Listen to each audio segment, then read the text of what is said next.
আসসালামু আলাইকুম সুপ্রিয় শিক্ষার্থীরা, আজকে আমরা কয়েকটা ইম্পর্টেন্ট অ্যাপ্রোপ্রিয়েট প্রিপোজিশন শিখব। যেরকম ডিপ্রাইভড অথবা বিরেফড, এগুলোর পরে অ্যাপ্রোপ্রিয়েট প্রিপোজিশন অফ বসে বঞ্চিত অর্থে। হ্যাঁ, ডিপ্রাইভড অফ বা বিরেফড অফ। যেমন দ্য ব্লিজার্স, হ্যাঁ, দ্য ব্লিজার্স আর ডিপ্রাইভড অফ, তারা কি থেকে বঞ্চিত?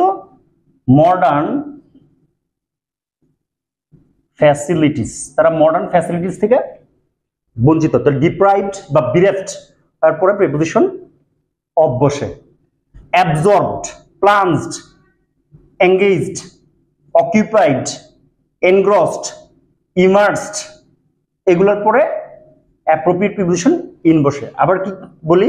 অ্যাবজর্বড, হ্যাঁ, প্লাঞ্জড, এঙ্গেজড। এঙ্গেজড এর পর আবার টু বসলে এটা বাগদত্তা, মানে কারোর সাথে বিয়ের জন্য এঙ্গেজ থাকা, ওটা এঙ্গেজ টু, কিন্তু এটা নিমগ্ন অর্থে এঙ্গেজড ইন। যেমন he is engaged in deep studies, গভীর পড়াশোনায় নিমগ্ন। অকুপাইড, এনগ্রোসড, ইমার্সড, এগুলোর পরে অ্যাপ্রোপ্রিয়েট প্রিপোজিশন ইন বসে। আচ্ছা, ইন্টারফেয়ার আর মেডল, এগুলোর পরে প্রিপোজিশন উইথ বসে, হস্তক্ষেপ করা। ইন্টারফেয়ার উইথ বা মেডল উইথ। যেমন আই নেভার ইন্টারফেয়ার, আমি কখনো ইন্টারফেয়ার করি না উইথ মাই চিলড্রেন, সন্তান কোনো ব্যাপারে আমি হস্তক্ষেপ করি না। ইন্টারফেয়ার। তারপর add, affix, append, attach, credit, এগুলোর পরে অ্যাপ্রোপ্রিয়েট প্রিপোজিশন টু বসে, যুক্ত করা অর্থে।